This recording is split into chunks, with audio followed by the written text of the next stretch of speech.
ना हो बल्कि हमेशा की जिंदगी पाए। सो हमेशा की जिंदगी एक बहुत बड़ी बरकत है। लोग इसका जश्न नहीं मनाते क्योंकि हमारे ध्यान इधर उधर इब्लीस लगा देता है। हम उन बातों को मानते हैं, मांगना चाहते हैं जो खुदा में दे चुका है। मैं अक्सर लोगों को सुनता हूं कि मेरे लिए ये दुआ करें, मैं हैरान होता हूं, ये तो खुदा दे चुका है, आप क्या मांग रहे हैं? कोई नई चीज मांगे, फिर वही बार बार, फिर वही बार बार वही चीजें जो दुनियावी हैं। सो खुदा ने इन सब चीजों को आपको दे चुका है। वो कहता है तुम्हारे मांगने से पहले मैं जानता हूं कि तुम किन चीजों के खादमों को। हर कलाम के अंदर आपकी ये बार कहा जाता है कि आपकी ये शिफा, आपके ये काम, आपके मंसूबे, आपके हालात तब्दील हो जाएंगे। आपको कब यकीन आएगा? ये हो चुका है। ये ईमान की वो इकाई है जिसमें आप दाखिल होकर उस मोर को पहचान सकते हैं जो आप पर की गई है।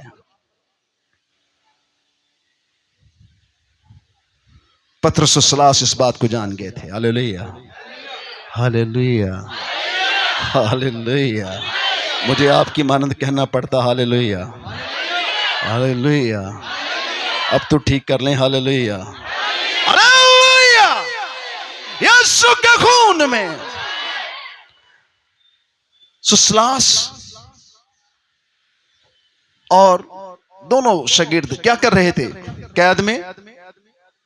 कैद में खुश थे कि नाराज थे? कि इंतजार कर रहे थे को मदद करें, किसी इंसान का इंतजार कर रहे थे? क्या कर रहे थे वो? हमदर्द कर रहे थे। किसके लिए? क्या उदास होके कर रहे थे कि तू कब छुड़ाएगा, तू कब आएगा, मैं फंस गया, मुझे छुड़ा ले? कोई अच्छी अल्फाज थे? वो अपने खुदा की हमदर्द कर रहे थे, उसको जलाल दे रहे थे। इन सब हालातों में खुशी का इजहार कर रहे थे। वो बिल्कुल उदास नहीं थे। हालांकि उनके काठ में पांव थे, गर्दन पे काठ लगी थी, कैद में थे, दरवाजे बंद थे, फौजी तैनात थे। वो बंद दरवाजों में कैद की हालत में भूखे और प्यासे अपने खुदा की हमदर्द कर रहे थे। वो दुआ नहीं कर रहे थे हमें छुड़ा, पर खुदावंद जानते थे कि मैंने इनको क्या करना है? छुड़ाना है। जब हम तो सुना कर रहे तो क्या हुआ? जेल खाना हिल गया और उसकी बेड़ियां खुल गई, काठ खुल गए, हर चीज खुल गई। प्रस्त से बंधन क्या होते हैं? खुल जाते हैं। आप कहते हैं इब्लीस ने ये कर दिया। इब्लीस ने उसको गीत सुनाया यीशु का। उसे बताएं कि मेरा खुदा जिंदा खुदा है और हम जिंदा खुदा की क्या करते हैं? इबादत करते हैं। तो कलाम में क्या लिखा है?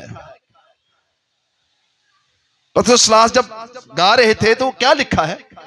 कि वो अपने खुदा की हम तो सना कर रहे थे, वो प्रस्तुत कर रहे थे।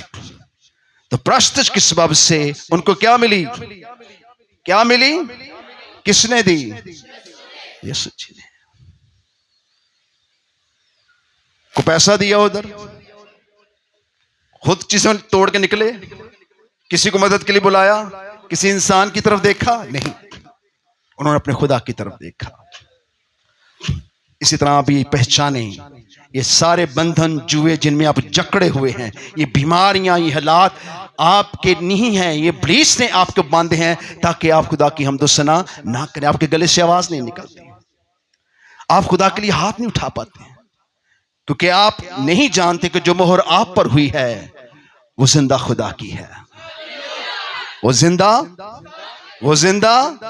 मुझे रटाना पड़ता है। वो जिंदा खुदा की है और बर्रे के खून से आप पर मोहर की गई है। और ये मरने वाले लोग बड़ी खुशी से मरे हैं, और ये तब मरेंगे जब 7 साल दौर शुरू होगा। हम चौथे घोड़े को खोल चुके हैं और चौथे घोड़े पे दुनिया आ चुकी है। अब जमीन पर आपदाएं, आफतें, मुसीबतें, जंगें, बलाएं, जल्जले, तूफान, बारिशें और इस टाइम वबाएं, बीमारियां, जंगें मसल्लत हो जानी है। ये सब चीजें कसरत के साथ हो जाएंगी और तब ये दौर अपने आप को जाहिर करेगा, क्योंकि उस वक्त एक बड़ा खतरनाक काम शुरू हो जाएगा। वो हैकल जिसे तामीर होते ही एक दुनिया के अंदर एक बड़ी जंग छिड़ जाएगी। और तब मुकद्दसों को क्या किया जाएगा? कत्ल किया जाएगा। किनको? मुकद्दसों को, आपको, कलीसिया को नहीं। तो कलीसिया कहां होगी? कलीसिया कहां होगी? कलीसिया कहां होगी? बड़ी डरी डरी सी आवाज है, आसमान पर, आसमान पर। इतने क्यों डरते हैं? उठे, उठे सब और ललकार के बोलेंगे कहां होगी कलीसिया? कहां पर? सब उछल के बोलेंगे कहां पर? सब उछल के बोलेंगे बेटी हो बेटा उठेगा, उठलेगा, उछलेगा। कहां पर? कहां पर? आसमान पर। वो आपसे इतनी मोहब्बत रखता है, वो इन मुसीबतों में आपको नहीं आने देगा। ये पांचवी मोहर खुलते ही आप आसमान पर होंगे, क्योंकि उस वक्त दुनिया के हालात, जमीन के हालात बहुत बदल चुके होंगे। सिर्फ मुकद्दस लोग रह जाएंगे जो सिर्फ ललकारेंगे कि यीशु ही मुर्दों में से जी उठने वाला जिंदा खुदा है। उस वक्त सिर्फ वो लोग रह जाएंगे जो इस बात की गवाही देंगे, और उस दौर में जब कत्ल होंगे, ये खुदा के मज़बा के नीचे लोग हैं, ये सोने की उस खुदा के मज़बा के नीचे चला रहे हैं कि इस जमाना में, आखिरी जमाना में हमें कत्ल किया गया है, और कलीसिया आसमान पर होगी। कलीसिया भी इनको देखेगी कि ये जमीन पर अभी कुछ अरसा पहले कत्ल होकर ऊपर आए हैं। ये पुराने कत्ल किए हुए लोग नहीं हैं, बल्कि वो कलीसिया के साथ जी उठेंगे, बशीदा आमद में उठा लिए जाएंगे। मगर ये वो लोग होंगे जो आने वाले 7 साल दौर के अंदर शुरू होते ही कत्ल हो जाएंगे, और जब 3.5 साल गुजर जाएंगे तो ये पुकार लगाएंगे कि हमारे कत्ल का हिसाब ले बाप, देख हम तेरे लिए जान देकर, गवाही देकर तेरे पास पहुंचे हैं। तब जमीन और आसमान में से खुदा कहेगा कि बे थोड़ा इंतजार करना पड़ेगा, क्योंकि अभी और थोड़ा सा वक्त बाकी है, और कुछ लोग और कत्ल होने हैं जिन्होंने ये बरकत पाई है कि वो मसीह के नाम पर क्या होंगे? कत्ल होंगे, और वो भी तुम्हारे पास आ जाएंगे। तो इनको एक सफेद जामा दिया गया। क्या दिया गया?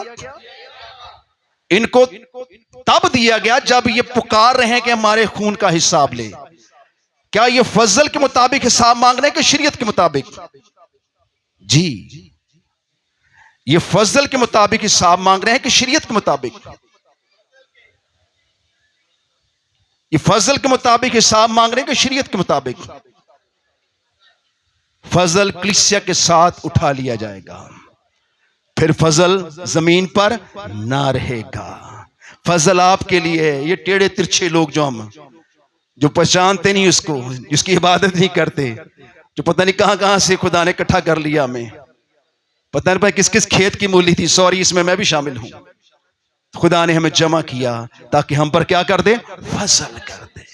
पर ये लोगों पर फजल नहीं था, ये शरीयत के ताबिया थे, क्योंकि इन्होंने शरीयत से यीशु को जाना था, और ये फजल के दौर से महरूम रहे, तब इन्होंने यीशु को ना पहचाना। जब कलीसिया उठा ली जाएगी तो फजल भी जमीन से उठा लिया जाएगा, फिर खुदा के कवानीन और खुदा की गहरी और सख्त शरीयत रह जाएगी, और खुदा की बादशाही में दाखिल होने के लिए लोगों को अपनी जानें देनी होगी, तब वो खुदा की बादशाह में क्या होंगे? दाखिल हो सकेंगे। लेकिन मुबारक हैं आप लोग कि आप बगैर कत्ल हुए, बगैर दुख सहे खुदा की बादशाह में क्या होंगे? दाखिल होंगे। पर ये लोग फजल के मुताहिद नहीं हैं, ये शरीयत के मुताहिद हैं। कुछ बातें हैं मैं यहां नहीं कर पाता। ये शरीयत के मुताहिद लोग इस्राएली हैं, और इनमें बहुत से मसीही हैं जो जमीन पर यीशु को पहचान ना सके। तब वो कहेंगे अब हम उसके लिए जान देंगे ताकि हम उसकी बादशाह में क्या हो सकें? दाखिल हो सकें, क्योंकि मेरा भाई तो परसों उड़ गया है। हालेलुया। मेरे खानदान वाले इतने लोग तो आसमान पर जा चुके हैं। मैं जान गया कि मेरा खुदा जिंदा खुदा है, और उसके वादे क्या है? सच्चे हैं। जब मैं इस मोहर पर निगाह कर रहा था, 5वीं मोहर पर, तो खुदावन के रूह ने मुझे सिखाया कि 5वीं मोहर के ड्यूरेशन के पहले ही कलीसिया आसमान पर उठा ली जाएगी, क्योंकि यहां लिखा है ये मुकद्दस लोग हैं, ये खुदा के कलाम को जानते हैं, ये यीशु को पहचान चुके हैं, अगर नहीं जानते तो जान चुके होंगे, और इसलिए ये उसको आवाज देंगे। और उस वक्त जब यीशु का कोई नाम लेगा तो ये आने वाली गवर्नमेंट के लिए ऐसा होगा, जो कि मसीह का नाम लेगा उसे क्या किया जाएगा? कत्ल किया जाएगा। क्या आप उस दौर का हिस्सा बनना चाहते हैं? कितने लोग उस दौर का हिस्सा बनना चाहते हैं? बेटा ऊपर कर। कितने लोग इस दौर का हिस्सा बनना चाहते हैं? उस दौर का आप हिस्सा नहीं बन सकते, क्योंकि ये मोहर की गई है। ये उन लोगों पर मोहर की गई है, वो आम लोग नहीं है, वो खास हैं। वो मसीह की जमीन पर गवाही हैं, और उस गवाही के सबब से वो जमीन को हिला देंगे। और ऐसे ऐसे गवाह खुदा बर्पा करेगा कि कौमें उम्मतें हिल जाएंगी और कहेंगी, ये पहाड़ों टीलो हम पर गिर पड़ो, क्योंकि जो तख्त पर बैठा है बर्रा, उसके गज़ब से हमें क्या करो? बचा लो। और अगर आप उसके फजल में रहना चाहते हैं तो टुडे आपके पास वक्त है, आपके पास घड़ी है, इसे जाया ना करें। प्रस्तुत करें, इबादत करें, खुदा का कलाम सुने, खुदा की हमदो सना करें, अपने खुदा को गहरे से पहचानें, अपने घरों में कलाम खोलें, पढ़ें, सीखें, याद करें। आपको क्या चाहिए? बंद दरवाजों में खुदा दाखिल कर देगा। हर बंधन टूट जाएंगे, हर जुआ टूट जाएगा, क्योंकि तेरा खुदा जिंदा खुदा।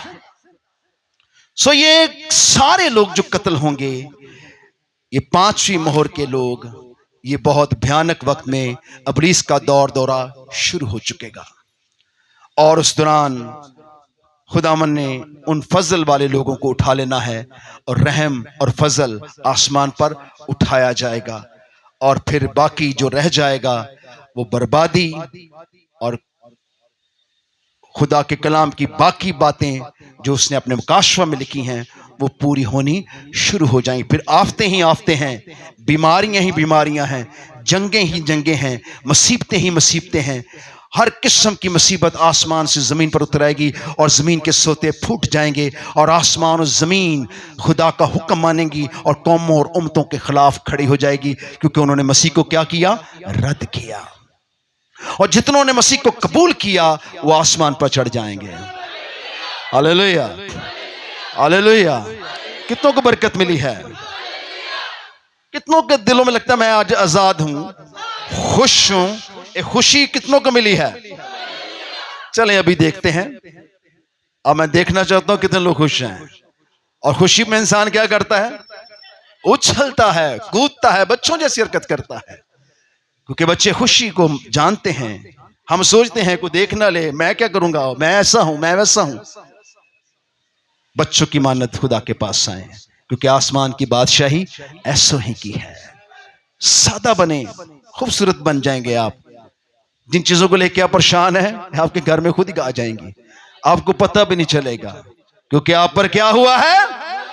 आप पर क्या हुआ है? आप पर क्या हुआ? फजल हुआ है। इस फजल को जाया ना करें। और ये फजल ऐसे हुआ जैसे 38 वर्ष के शख्स पर हुआ। उस पर ऐसा फजल हुआ कि मसीहा उसके पास आ गया। आपके पास भी मसीहा आपके पास आ गया। आपको मालूम नहीं पड़ा कि मैं कब आसमान की बादशाही का फर्जंद बन गया। मुफ्त रास्तबाज आपको ठहराया गया है। और यह ऐसा इसलिए हुआ है कि खुदा ने जब न्योता भेजा, कौम और उम्मतों को बुलाया कि बड़े बड़े लोग खुदा की बादशाही में आए, तो लोगों ने मसीह को क्या किया? रद्द कर दिया। तो आज इस्राएल भी रद्द हुआ है, और वो भी खुदा की बादशाह में दाखिल नहीं हो सकता। और कोई भी मसीहा के बगैर खुदा की बादशाह में दाखिल नहीं हो सकती। फिर उसने क्या कहा? उसने कहा गली के नुकड़ों से लंगड़ों को, लूलों को, बेकारियों को, कमजोरों को उठा ला, ताकि खुदा की बादशाही इन लोगों से भर जाए, क्योंकि ज़ियाफत क्या है? तैयार है। तो आप लोग वहां होंगे जहां ज़ियाफत तैयार होगी, और लोग जमीन पर जंगों को, तूफानों को, बारिशों को, आसमान से सितारे गिरते हुए, पहाड़ों को कहते हुए कि हम पर क्या करो? गिर पड़ो, क्योंकि हम पर फजल नहीं हुआ है। और जिन पर फजल हुआ है, आज कितनों को पता चला है? हालेलुया, ये फजल हुआ है। हालेलुया, यीशु के खून में, यीशु नाम में। तो मैंने कहा था हम खुशी को देखेंगे। क्या देखेंगे खुशी को? चलिए हम 3 नारे बोलेंगे और मैं देखूंगा कि कौन कितना खुश है। हालेलुया! यीशु के खून में, यीशु के खून में, यीशु के खून में। आपके लगता है स्प्रिंग खराब हुए में? खुशी बड़ी अजीब चीज है। हमने जवानी में जब इन बातों को समझा था, आप यकीन करें कि कन्वेंशन की कन्वेंशन ला देते थे। वो कहते हैं यहां क्या हुआ है? वहां यीशु हुआ है। और जहां यीशु होता है वहां खुशी दुबाला होती है, क्योंकि मौत गुनाह आपकी जिंदगी से भाग जाता है। अपने हाथों को बुलंद करेंगे। कितनों को बरकत मिली है? आइए पाक खुदावंद के लिए जोरदार हाथों से।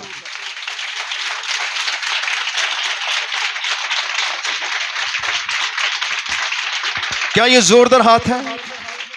अपने हाथों को बुलंद करेंगे। आज का कलाम न राह के किनारे गिरे, न झाड़ियों में, न पथरीली जमीन पर।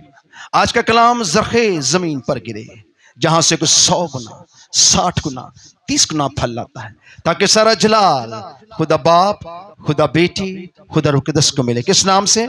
यीशु नाम से मांगते और पा लेते हैं। आमीन।